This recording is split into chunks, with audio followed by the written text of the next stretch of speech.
Welcome to the Indian Classical Guitar Academy. My name is Jack Jennings. Today I'm going to teach you a special pattern that I started developing on the guitar a few years ago, and I was trying to develop the kind of fast single string lines that you'd hear on a sitar, but adapt it to the electric guitar and find a way to really ramp up that speed. So this one really became like a doorway into a completely different way of playing. It's a very simple pattern on its own, but once you get the synchronization and you start moving around the structure of the Raag, it becomes actually quite varied in its sound. And then those skills tend to branch out and create different patterns because you've kind of locked in your picking hand and left hand and right hand all together. So I hope you guys enjoy this. We're going to see a demonstration of it being used, and then I'll break it down for you guys. And if you really want to learn Indian classical music on the electric guitar, you can become a member of the Indian Classical Guitar Academy. There's a special offer going until the 1st of June, and that's 25% off monthly membership for as long as you stay a member. I've been doing this offer on and off really for the last 2 years since the Academy's been running, but this is the last time that I'm going to be running it. After then it will be a bit different. So I hope you guys enjoyed this lesson, and I'll see you next time.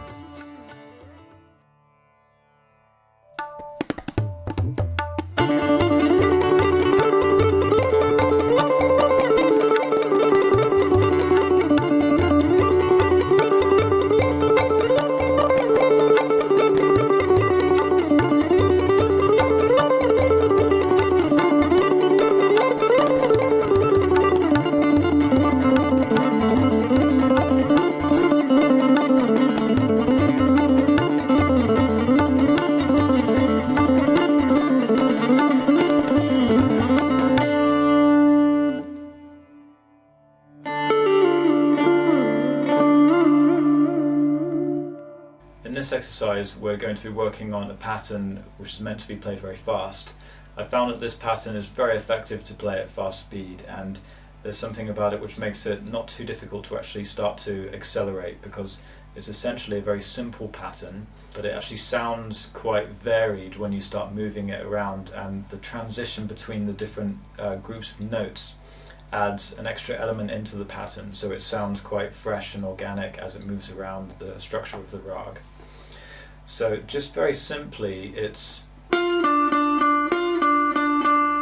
just groups of 4 notes there. So if you played just in one place, it would just be. So the first note is higher. 1, 2, 3, 4. 1, 2, 3, 4. 1, 2, 3, 4. 1, 2, 3, 4. And that's what you just work on in the beginning, and you really just want to get the feeling of a downstroke synchronized with when the fingertip comes down. So you're going to be hitting that downstroke like 1, 2, 3, 4, down, down, down, down. So you're just timing that downstroke with the finger coming down and then quickly lifting off again. So you just want to really get used to that.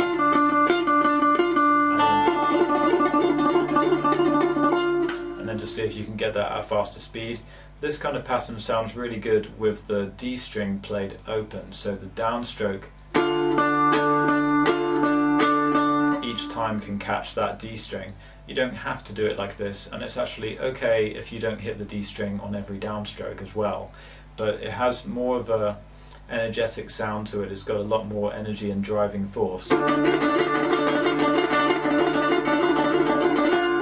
if you get that open D string. It just gives it that extra body, and the upstroke tends to avoid the string. So this is the downward picking motion that I've talked about in some other videos, where you really want to hit the downstroke and you're leaning into the strings, and then the upstroke escapes and comes away. So when you do that, it means that you can actually strike that D string with the G. So you're kind of digging into the strings and hitting 2 at once. When I'm doing that, my B string is actually catching the pick, so I'm sort of leaning in a certain amount, so by the time I hit that B string, it's more of a rest stroke. So plectrum is quite deep into the strings at that point, so I've touched the kind of thicker part of the pick on the B string because I've really dug the pick in quite hard, and then the upstroke just comes away, so it tends to only hit the 1 string. So that's just the mechanics of why that works and why it actually has a good effect with the downstroke hitting the D string, so you get more emphasis on that downbeat. Obviously played slow, you don't really want that when it's played slow because it sounds a bit too cumbersome and too thick, but when it's played fast, and particularly when it's moved around, you don't even really notice it when it's being played fast. You just hear the quick sequence of notes and you don't even really notice that there's this extra kind of extra D string just packaged in there. It just becomes part of the flow, and it's kind of a surprise when you hear something coming at you that quickly. So that's something that I would advise looking at. Once you've got the pattern kind of comfortable and it's flowing along, maybe just try experimenting with your picking to see if that fits in with you. When you're improvising with this, you'll be doing all kinds of things like shorter patterns that keep on going backwards and forwards and back a bit more and forwards a bit more, like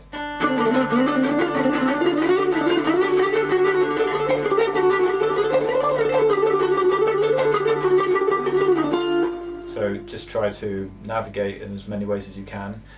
Or just going straight through. So there's a lot of different things that you can do. When you put these sequences together, each one fits into a 16-beat cycle, so it's nice to hear how it would work in the context of Indian classical music and how it would sound convincing as something that you do with a tabla in a concert situation. Even though it's an exercise, we can still make it sound like something that, you know, you could play that on stage and people would probably find that quite exciting. So let's hear this now being played at 150 beats per minute. If we can do it at this speed, then you'll be able to use it in the Tihai exercises because they're played at 150 beats per minute. So this is a really great speed to try to get it going at. The pattern starts to really come into its own at this speed and it takes on the kind of energy that it's supposed to have. So let's just hear this.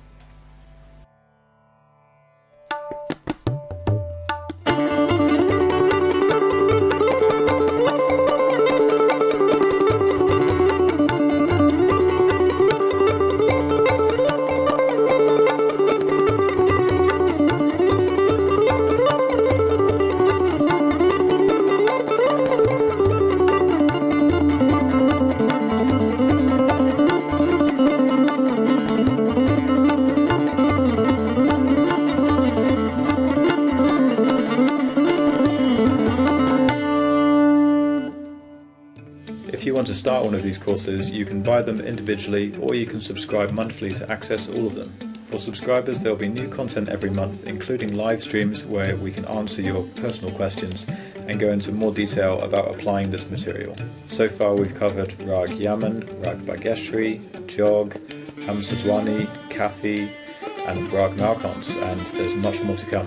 This body of work is a culmination of the 18 years experience I have as a guitar teacher, combined with the knowledge acquired through studying the sitar directly, and then adapting that material using the guitar techniques that suit this style best. To create these courses and gather the most authentic material possible, I work closely with other Indian classical musicians such as Manish Pingle and Gurdane Riot.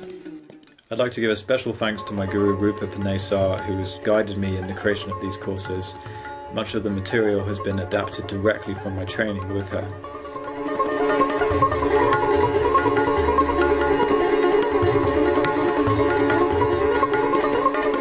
Also Shakir Khan, my guru, who's been inspiring me immensely and continues to shape how I approach the instrument and this incredible world of Indian classical music.